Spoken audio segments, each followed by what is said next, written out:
The stone court at Gravenhold had held the moon choosing for longer than my line had held the mountain, and in 40 winters I had presided over every one of them without once feeling anything other than the cold. That is not self-pity. It is a fact, stated the way facts are most useful. Plainly, I am the Alpha King of Gravern and 7 tributary packs, and for the better part of 2 decades I had stood on the dais above the court and watched the rite proceed, and the mate bond had never stirred for anyone presented to it.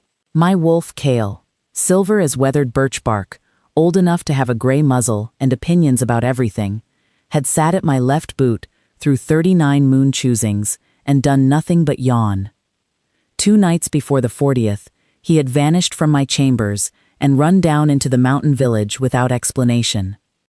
I had not understood it. I had sent Brack, my first lieutenant, to follow him, and Brack had come back at dawn looking faintly bewildered, reporting that Kale had gone 3 streets below the hold, sat outside a blue-painted cottage door for 2 hours without making a sound, and then turned and come home. The second night he did it again. Wolves do not usually explain themselves, and Kale had long since stopped feeling obliged to explain himself to me. I let it go. I had a choosing to prepare. The moon choosing at Gravern is a formal affair, older than written record.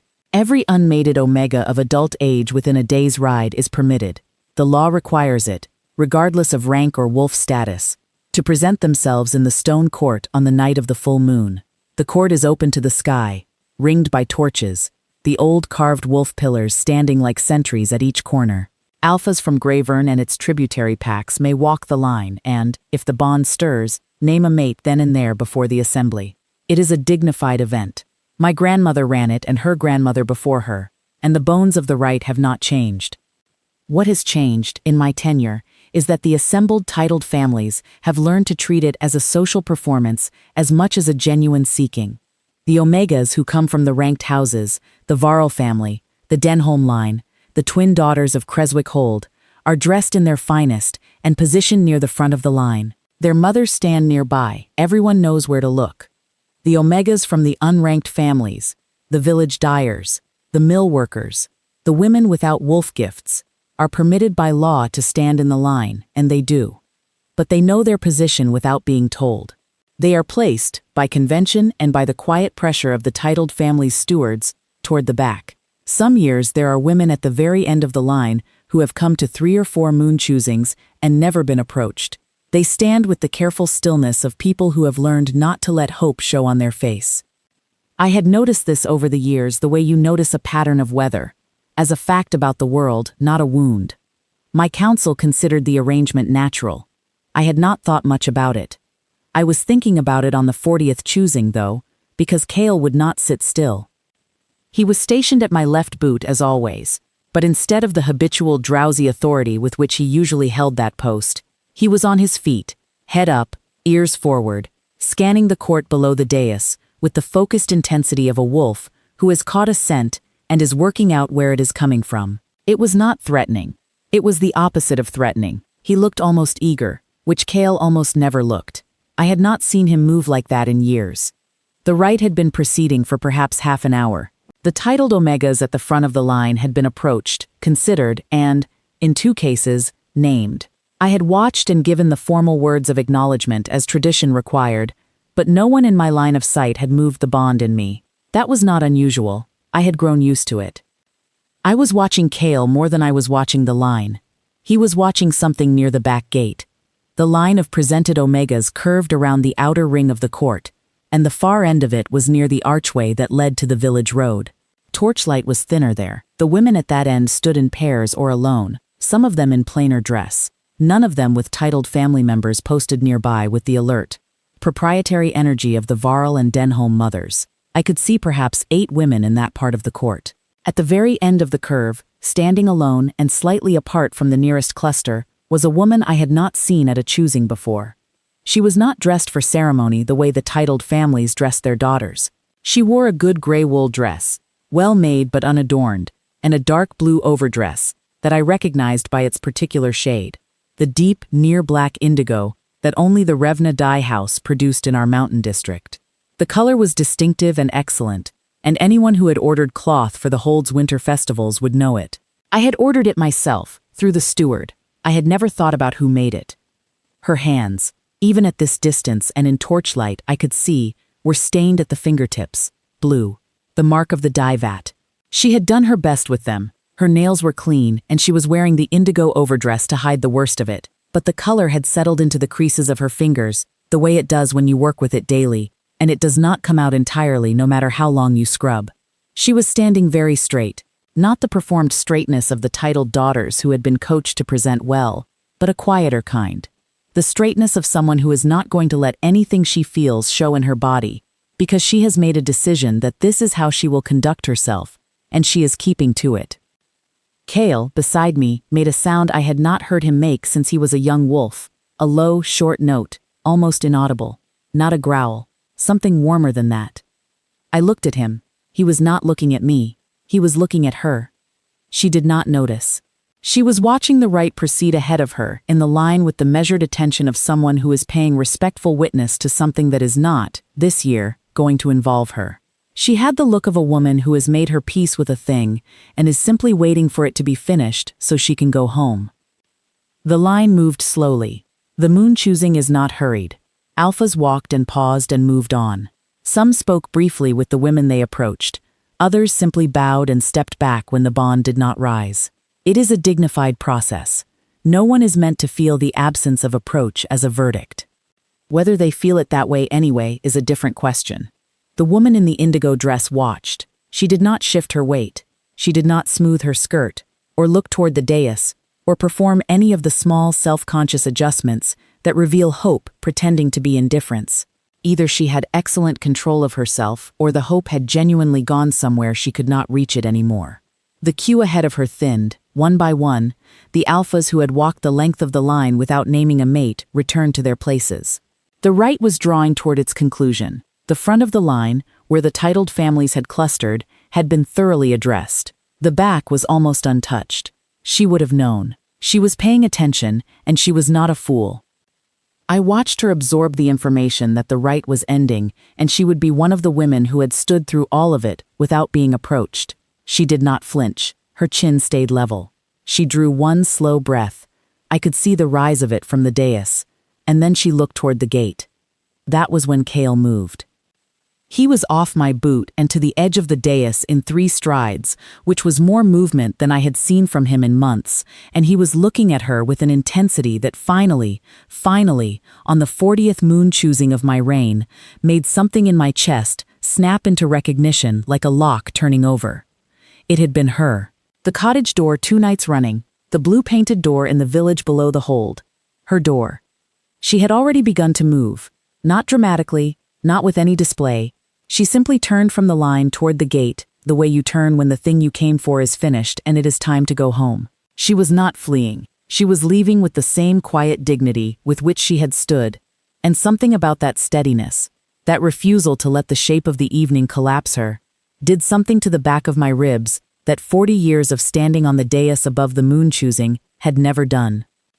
I stepped off the dais. I did not announce it, I did not arrange it. Kale was already moving ahead of me, down the steps, through the crowd that parted for him with the automatic deference that a wolf of his age and bearing commands even when his alpha is still on the stairs. Brack, at my right, started to move with me, then realized I was not processing a disruption. I was walking, and fell back. The court went quiet the way courts go quiet when the thing happening is not the thing that was supposed to happen. She had nearly reached the gate. She had not looked back. She was walking with her arms at her sides and her shoulders level and her stained blue fingers folded into a loose, deliberate calm at her hem. I said her name. I did not know her name. That is the thing I have turned over in the years since, and the only answer I have is that the bond knew it before I did.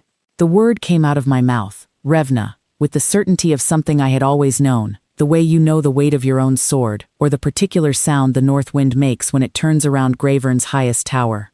She stopped. She did not turn immediately.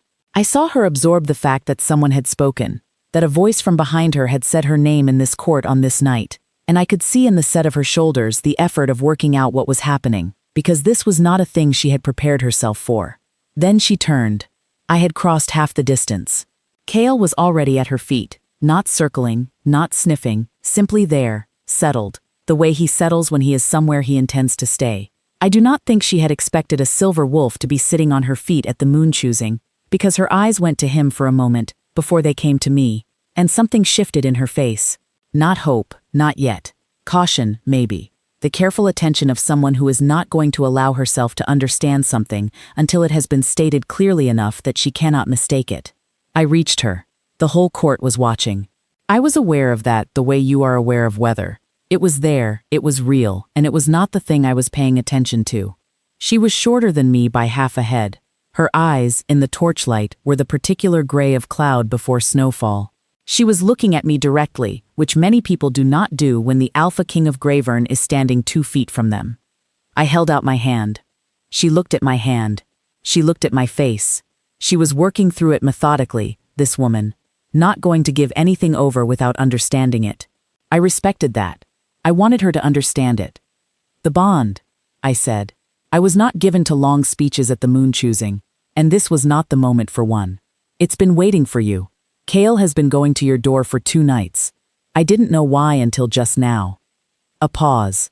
Her gaze moved to the wolf again, old Kale, sitting on her feet with his silver chin tucked and his eyes half closed in the satisfied way of a wolf who has finally accomplished the thing he set out to do. He sat outside my door, she said. It was the first time I had heard her voice. It was low and even, a voice accustomed to its own steadiness. I heard him the first night. I did not open the door because I did not know whose wolf he was, and you do not open your door in the dark for an unknown wolf. That was sensible, I said. He was still there in the morning. He left when I went to the vat. He does not usually explain himself to me either. Something moved through her expression at that. Not quite a smile, but the precursor to one. The faint softening around the eyes that comes before a smile arrives. She was deciding something. I could see the decision being made. She put her hand in mine. The bond mark rose gold on both our wrists in the same instant, and the sound that went through the assembled court was not the sharp intake of a formal announcement. It was the involuntary, collective sound of 400 people watching something undeniable happen in front of them. The mark on my wrist was the color of the torches, and twice as warm. I felt it the way you feel a fire that you have come in from the cold to stand beside, the warmth reaching through cloth and skin to something underneath. Her eyes went to her own wrist. The mark was already there, gold on the blue-stained inner wrist, the bonfire sitting bright against the dye. She was very still, looking at it. Does it hurt? I asked. No. A pause. It feels like... She stopped. Considered. Like when you finish a piece of work and it comes out right. Like settling. I had been Alpha King for 20 years, and no one had ever described the fated mate bond as coming out right, like a piece of work. I thought it might be the most accurate thing I had ever heard a person say. Kale, still at her feet, made his small warm sound again. I said, in the formal voice of the moon choosing, loud enough for the court, which was my obligation. I name Revna of the Gravern Dye House as my fated mate, and Luna of Gravern Hold, and its 7 tributaries, witnessed under the full moon, the bond acknowledged before this assembly. Then, in my own voice, which is quieter, if you accept. She looked up at me. The gold of the mark was warm on both our wrists, and Kale was a solid silver weight on her feet, and the whole court was watching, and she said, in her even voice with its particular steadiness, I accept. I thought, in that moment, of the 2 nights she had heard a wolf at her door, and had not opened it, and had come to the moon choosing anyway, alone, in the dress she made herself, with the blue at her fingertips, and had stood through the whole of the rite without letting her face change, and had turned to leave without bitterness when it seemed the rite would end like every other. I thought that was a kind of courage that the moon choosing did not usually get to see, and that I was glad Kale had known, when I had not, where to go. The 400 wolves of Gravern's assembly bowed. They were not all graceful about it. In the front of the ark, where the titled families had positioned their daughters through the long evening, there was a fractional hesitation, the delay of people recalibrating, before the bow came. It came.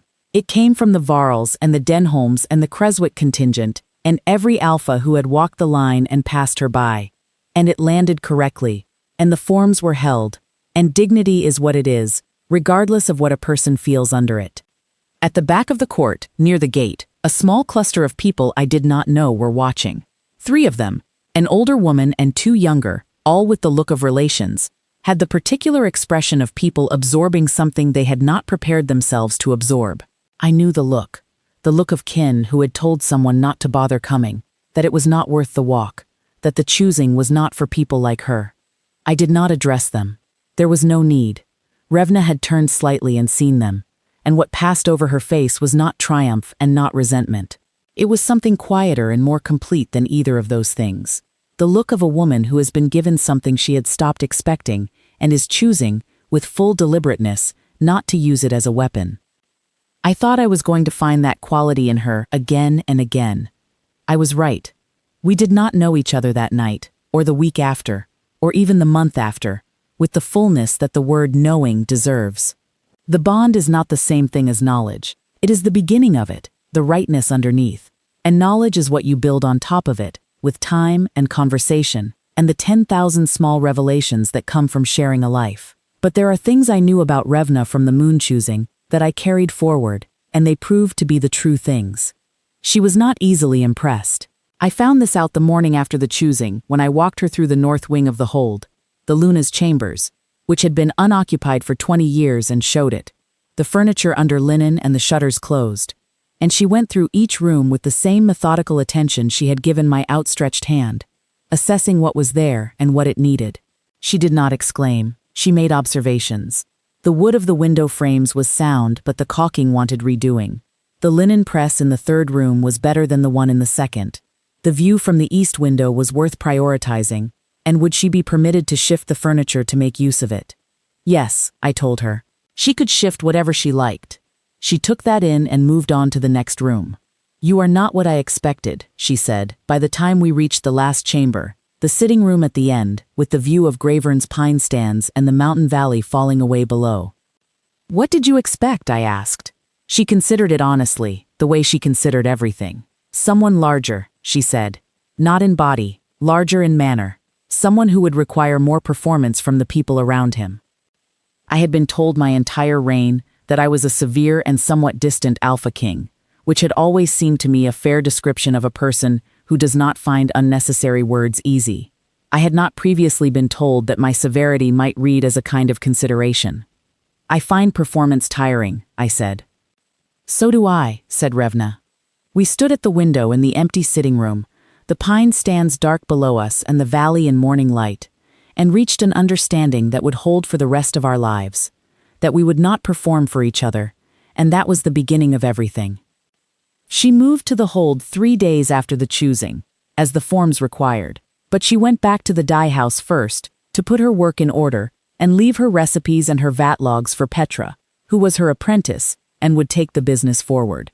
She told me she needed 2 days for this. I said 2 days was fine. She took exactly 2 days. I went down to the dye house on the afternoon of the second day, on no particular errand, and found her wrist deep in a vat of cold rinse water, lifting a length of green-dyed wool, which she held up to the light to check the evenness of the color before laying it to dry on the frame. Cale was sitting in the doorway. He had found the dye house without my direction, which did not surprise me, and Petra, a young woman of perhaps 20 winters, who had the careful expression of someone adjusting to a changed situation, was watching both of us from the far corner of the room. You did not have to come down, Revna said, without looking up from the wool.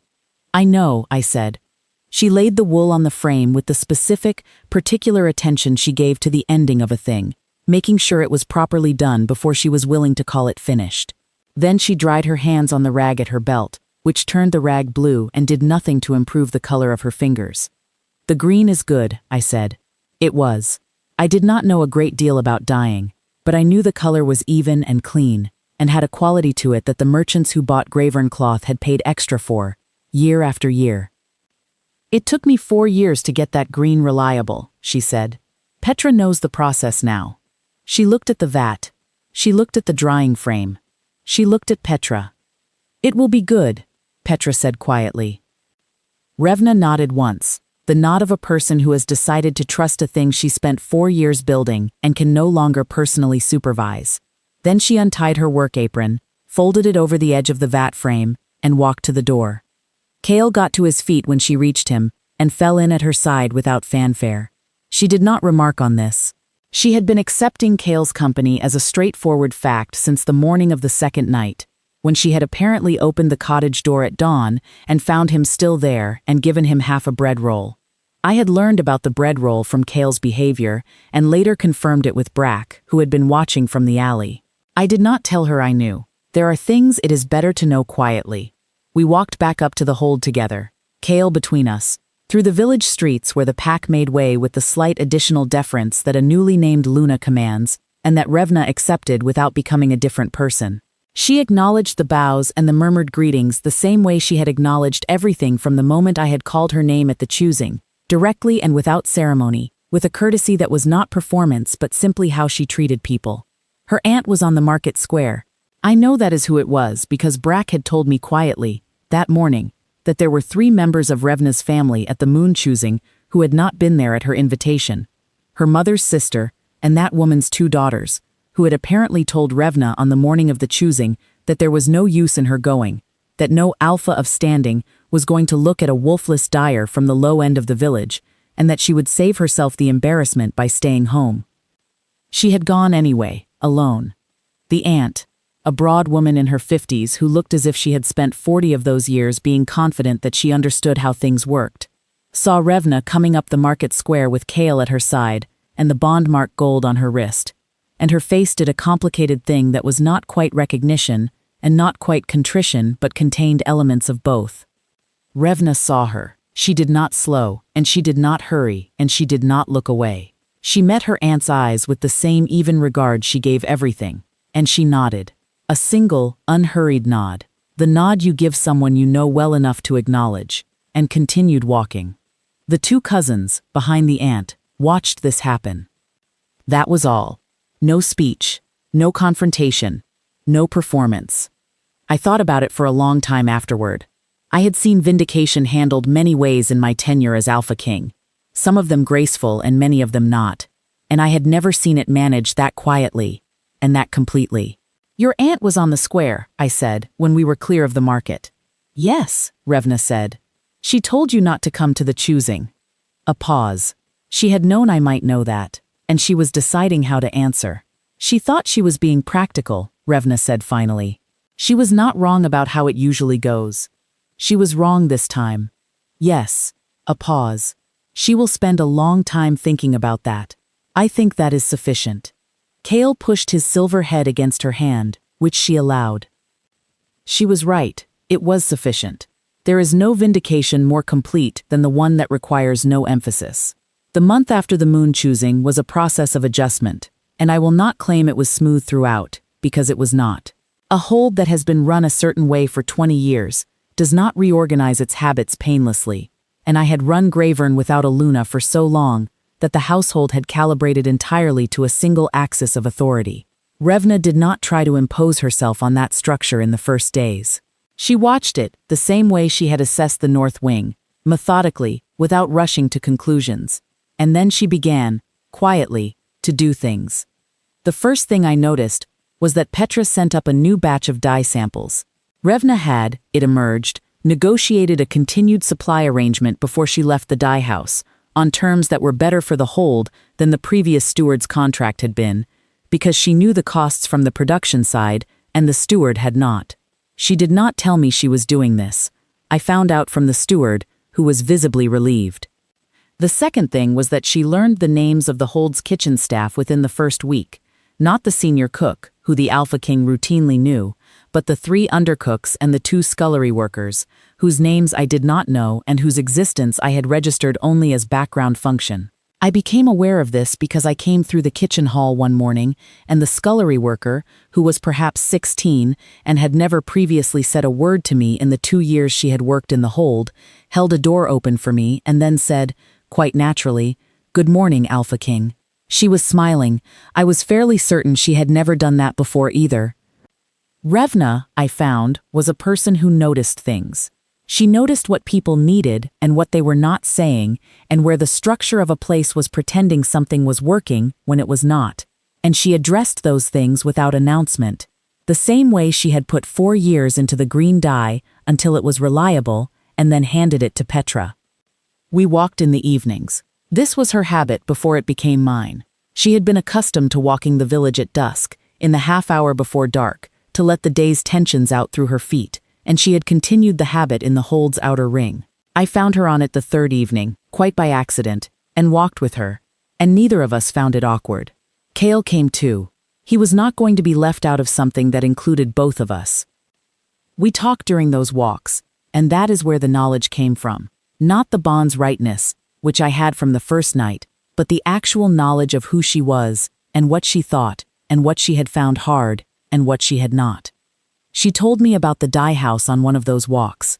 Her mother had built it, she had inherited it at 20 and made it profitable at 24, which meant 4 years of hard and sometimes failing work that the village had watched with the particular attention villages give to a young woman on her own trying to do a thing. They expected it to fail, she said. It was not resentment, it was a statement of historical fact. And when it didn't, she thought about it. We were on the North Walk. The pine stands below us in the evening blue. They decided I was lucky, she said. Luck is easier to accept than competence, when it's in someone you've put in a category. I had put her in no category, because I had not known she existed until Cale went to her door. But I understood what she meant. I had watched it at the moon choosing, the way the titled families had positioned themselves at the front of the line and the unranked women had been pressed to the back, not by any rule, but by the settled pressure of 100 small social signals, none of them individually vicious, and all of them together as solid as a wall. You came anyway, I said, every year. A pause. We walked a few steps. I stopped going at 26, she said. I told myself it was because the work was too important to leave for a day. That was partly true. And then? At 29, I decided I was going to go at least until 30, because otherwise, I was letting the wall do what it was meant to do. Make me stop trying. She paused again. I was going to make it to 30 and then stop on my own terms. 31? I asked. She looked at me sideways, the precursor to a smile again. 30 was last year, she said. I convinced myself to give it one more. The bond mark on her wrist caught what was left of the light. I am glad you did, I said. She looked at the mark. She looked at Cale, who was walking between us with his silver tail moving slowly in the manner of a wolf who has spent 2 years looking forward to this walk and is not going to rush it. Then she said, with the quiet certainty she brought to everything, "So am I." We turned at the north corner and walked back toward the hold's lights. Cale walked between us in the pine-scented dark, and the hold's torches were coming on ahead, and Revna did not say anything else for a while, and neither did I, and neither of us needed to. There is a thing that happens in the month after the moon choosing that I had seen from the outside for 39 years and now experienced from the inside, and it is different from what it looks like from the dais. From the dais it looks like a formal event, the declaration, the mark, the bow, the acknowledgement, and then a return to the ordinary business of the hold. From the inside it is more like a tide than an event. It comes in steadily. Every morning it has come a little further than it had before. You wake up on the second week and realize that the tide has been there for 7 days already, and it has covered ground you did not know was dry. I had been alone in the hold for 20 years. Not lonely. I had the hold and the pack and the work, and that had been sufficient. But alone in the specific way of a person who has organized their entire interior life around not needing anyone to be there at the end of a day, because there was never going to be anyone there, and you adjust. You stop noticing the silence because the silence is what the evening is made of. On the third week, I walked back from a council session at midnight, a border dispute from the southernmost tributary that had required 4 hours of documents and testimony and careful judgment, and the sitting room at the end of the north wing had light under the door. I stopped. It was midnight. I opened the door. Revna was at the table by the east window, which she had moved, as she had said she would, to face the valley view. She had a lamp and a ledger, and was doing something with the hold's festival cloth orders that I had not asked her to do, and apparently could not sleep without finishing. Cale was on the rug at her feet. He opened one eye when I came in and then closed it again. The Vale tributary needs more indigo weight in the ceremonial order, she said, without looking up. The steward agreed to quantity without asking about bolt width. I am rewriting the specification. It is midnight, I said.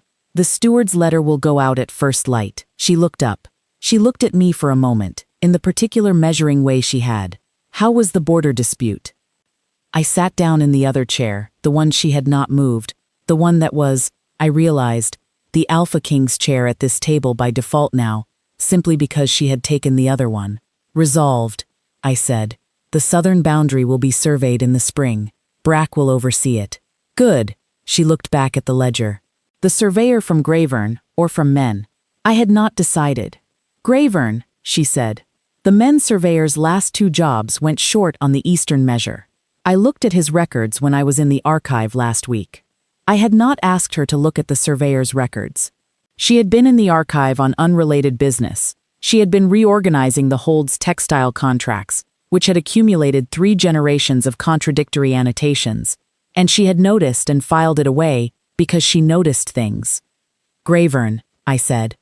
She made a note in the ledger margin. Kale shifted on the rug. I sat in the chair that had become my chair at the table by the east window, in the sitting room that had been closed and under linen for 20 years and now had lamplight in it at midnight, and I thought, this is what the tide does. It brings in things you did not know you were missing until they are there, not dramatic things, most of them. A chair that is your chair, a window with the right view, a ledger being corrected by someone who noticed a thing she was not asked to notice, because noticing is simply what she does. In the spring, the bond mark on both our wrists had settled from the bright gold of the choosing night to a warmer color, the deep, steady amber of something that has found its temperature and means to hold it. The pack had adjusted, most of them in the first week, and the rest by the end of the first month, which was faster than I had expected. Brack told me, with the careful diplomacy of a first lieutenant who has learned when to deliver information directly and when to wrap it. It's the way she walks through the hall, Alpha King. Like she expected to be here. People take their cue from that. She did expect to be there. Not in the sense of entitlement. She was the least entitled person I had known, but in the sense of having decided, with the same deliberateness with which she had decided to come to the moon choosing at 31, that since she was the Luna of Gravern, she was going to be the Luna of Gravern properly, and there was no point in behaving as though she might not be. The titled families, the Varls, the Denholms, the Creswick contingent, came to pay their formal respects in the second week. They came with the ceremonial correctness that I had always had from them, and with the additional layer that comes when people are adjusting to a version of events that surprised them. They were gracious. Revna received them graciously. I watched. She was not cold. She was not pointed. She gave them exactly the courtesy due their station, and no more and no less. And she did not perform warmth she did not feel. And she did not perform coldness she did not feel either.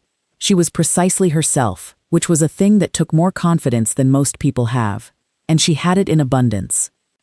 The Varl matriarch, who had spent the 40th moon choosing with her eldest daughter positioned third from the front of the ark, shook Revna's hand on the way out and said, with the specific, slightly over-formal warmth of someone making an honest attempt, "The hold is fortunate, Luna." Revna thanked her, by name, calmly. Afterward, I said nothing about it, because there was nothing to say. The Varl matriarch was doing the right thing, and Revna had received it correctly, and the world had made another small adjustment in the direction of accurate. The aunt came to the hold in the 3rd month. I was not there for the meeting. I was in the South Ward dealing with the spring boundary survey, but Brack told me she had come to the receiving hall with a good traveling cloak and a jar of her own preserved plums, and the expression of a person who is not sure if they are going to be received but has decided to come anyway. Revna had received her. She had served the tea herself and put the plums in the pantry and sat across the table from her mother's sister for an hour. When Brock reported this to me, I asked what they had talked about. Brack said he had not heard the content, only the tone, and the tone had been the tone of 2 people who knew each other and had a complicated thing between them and were deciding, in a pragmatic and unsentimental way, how to go forward. I asked Revna about it that evening, on our walk. She apologized, Revna said, in her way. It was not a comprehensive apology, but she meant it. And? Revna looked at the valley. The spring light was long in the evenings, gold across the pine stands, and the hold's walls were warm above us. Kale was at her side, his silver ears tipped with the last of the sun. She is not a bad person, Revna said. She was wrong, and she knew she was wrong, and she came. That is something. She said it without bitterness, and without false generosity, and without performing either of those things. She said it as a true assessment, I thought, walking beside her in the spring evening with the bond mark warm on my wrist and Kale between us in the valley below, that of all the things I had known her to be in the months since the choosing, steady, observant, quietly competent, honest in ways that took effort, the thing I had not expected and valued most was this: the way she refused to carry the past as a grievance. She had stood at the end of the line year after year and been passed by, and she carried none of it forward as a claim on the present. The present was its own thing. She was going to be accurate about it. Years later, the Holds festivals would use the cloth from Revna's dye house, hers and Petra's, because Revna kept the supply arrangement and quietly mentored Petra in the business side of it, and the Gravern ceremonial colors would be known across the 7 tributaries for their quality. People would know the indigo and the deep green were Gravern colors, without knowing who had made them into that. Most good things work that way. Kale grew older and slower, and stayed at her side or mine, or both of ours, depending on where we were, until the mountain winters were done with him, and he was buried in the herb garden at the north wing's base, where the light comes early. That was 11 years after the moon choosing. I stood at Revna's side at his grave, and she said nothing for a long time, and neither did I, and then she said, "He knew before you did." "Yes," I said. "He knew on the first night, and he came back the second." "Yes." She looked at the ground. The bond mark on her wrist, amber and warm, after 11 years, caught the morning light. "Stubborn wolf," she said, with the specific tenderness of someone addressing the dead directly, which is the only way to say certain things. We stood there a while longer. The hold carried on around us, the sounds of the morning hall, the kitchen starting up, Brack's voice in the courtyard organizing the spring survey crew, the ordinary life of Gravern in the pale early light. Revna had built that ordinary life as carefully and as quietly as she had built the reliable green, and it was good work, and it had settled in the way good work settles, without requiring you to look at it every moment to believe in it. She put her hand in mine, the blue faded fingers against my palm, the bond marks side by side. I held it. That is all there is to say about the moon choosing, and about being chosen by a wolf who knew before his alpha did, and about what happens when you step off a dais you have stood on for 40 years and walk across a stone court toward a woman in an indigo dress who is turning to leave and has already decided to leave without bitterness, and say her name. You get all of it. The work and the evenings and the chair at the east window and the arguments about the boundary surveys and the spring festivals and the difficult conversation with the aunt and the steadiness of a woman who does not perform anything she does not feel, and a wolf in an herb garden, and a hand that has always been stained blue and always will be, warm in yours in the pale morning. All of it.